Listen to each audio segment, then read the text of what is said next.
વાગરા પંથકમાં ગાઢ ધુમ્મસની ચાદર છવાઈ હતી. હિલ સ્ટેશન જેવા માહોલની નગરજનોએ મજા માણી હતી. વાગરા પંથકમાં આજે વહેલી સવારે ગાઢ ધુમ્મસ છવાઈ ગયું હતું. આ ધુમ્મસને પરિણામે વાતાવરણ પણ ધૂંધળું બન્યું હતું, જેના કારણે વાહન ચાલકોને તકલીફ પડી હતી. જોકે નગરજનોએ હિલ સ્ટેશન જેવા આહલાદક માહોલને માણ્યું હતું. વહેલી સવારે ઝાકર અને ગાઢ ધુમ્મસનું વાતાવરણ જોવા મળ્યું હતું. વાગરા પંથકના વાતાવરણમાં ઝાકરના ટીપા પણ જોવા મળ્યા હતા. જોકે આ ધુમ્મસને પરિણામે વાતાવરણમાં વિઝિબિલિટી ઓછી થઈ જતા વાહન ચાલકોને પણ મુશ્કેલી વેઠવાનો વારો આવ્યો હતો.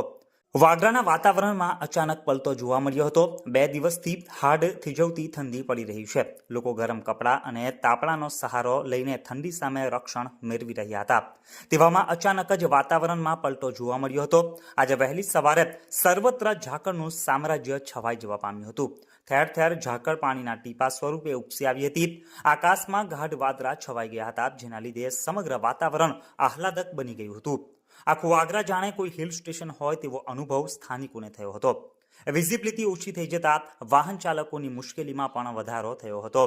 હવામાનમાં આવેલા પરિવર્તનને લીધે વાતાવરણમાં વિઝિબિલિટી ઓછી થઈ હતી, જેનાથી વાહન ચાલકોને પણ તકલીફનો સામનો કરવો પડ્યો હતો. જેમાં વાહન ચાલકોએ દિવસે પણ હેડલાઇટ ચાલુ રાખીને ડ્રાઇવિંગ કરવું પડ્યું હતું. આ ધુમ્મસને લીધે અપડાઉન કરતા નોકરિયાત વર્ગને પણ ટાઈમિંગ જાળવવામાં મુશ્કેલીઓ સર્જાઈ હતી. સામાન્ય જનજીવન પણ પ્રભાવિત બન્યું હતું, કારણ કે વહેલી સવારની ઝાકર અને ધુમ્મસ સવારે 9 કલાક સુધી વાતાવરણમાં જોવા મળી હતી.